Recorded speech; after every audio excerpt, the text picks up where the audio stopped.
back. What's up, everybody? Benja Well Done coming at you live on this beautiful Corona-free day. It is Friday night. How are you doing?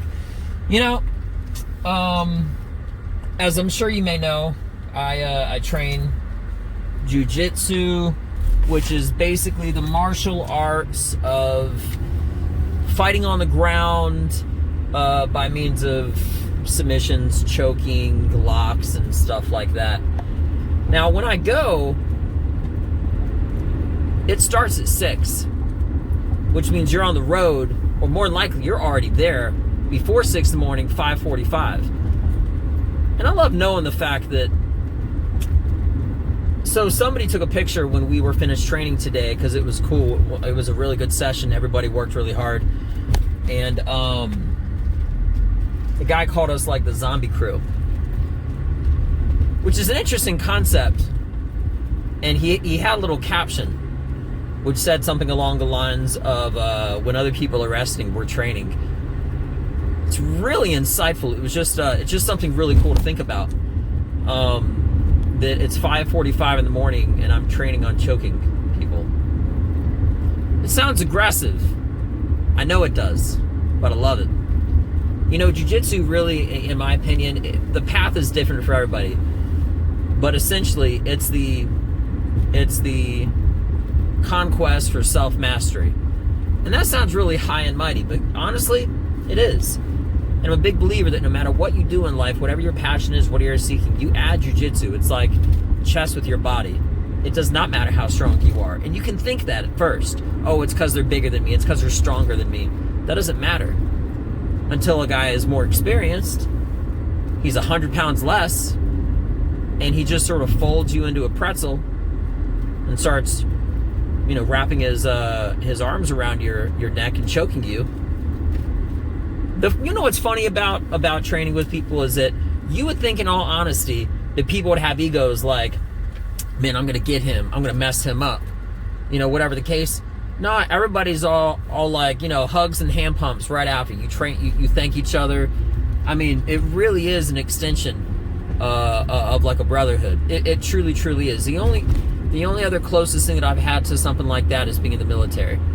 Being in the military, second to none.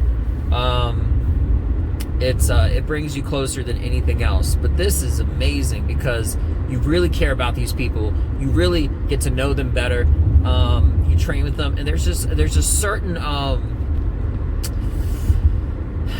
closeness that you get to somebody when you train with them physically, and it's not just lifting weights, because you're wrestling with each other. You're using strategy and tactics and techniques and subterfuge. In other words, misdirection to like lay a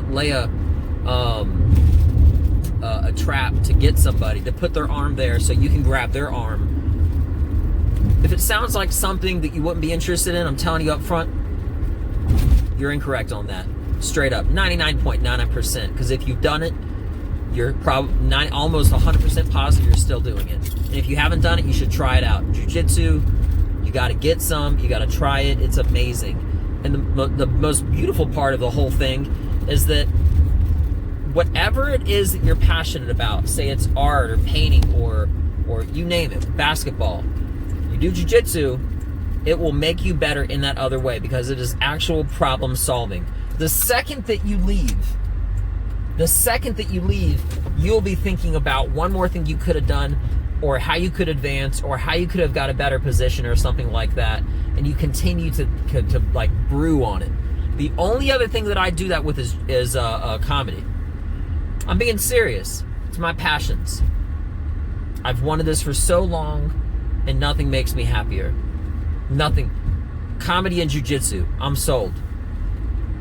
You know, jiu-jitsu, it's not just a humbling thing, but it also it helps you, in my opinion, get like really introspective. You know, it helps you learn a lot about yourself, and not just that, it pushes your limits. You gain self-confidence. You learn how to use your body more. You're more strategic. You realize in actual physical application why you should push someone left before taking them right, or if you do push someone left and they go that way, what to do. Now, this can be used for anything in life. Okay? If it was boxing or basketball, you know how in basketball they pretend to go left and they go right. Or maybe it was something that you're strategizing, or using a strategy with in something. Even if it was something as simple or poetic as a poem, right? Or a painting. You might paint a painting so that it's fixated all in one direction. All the lines, the contours, and everything are all going to a certain point. But the main objective is actually what you're not looking at. It's deep, I know. Guys, I would love to keep talking with you, and I may make a second video, but I got some takeout food at this new restaurant, just brought it home, so I'm going to have it while it's warm, you feel me? So check out jiu-jitsu. I got some updates on comedy. I'm working on it. I had the owner of the Improv said that he's going to put me on a list, or put me in a hat, so to speak, which is basically like an expression of saying I'll keep you in the random mix of things with all the other comedians, because there are shows going on now. They're at minimum capacity, but this is my life, this is my plan, this is my goal, and it's who I am. So I don't have a choice, and I love it, and I'm thankful to be pursuing the things that I love the most, and I highly encourage you too.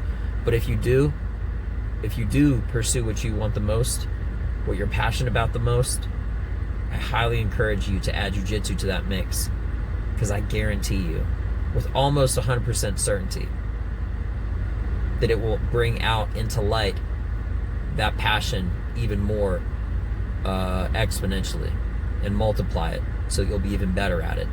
You add those two together, it's going to multiply. I'm Benja Well Done. Talk to you next time. Check me out. Peace.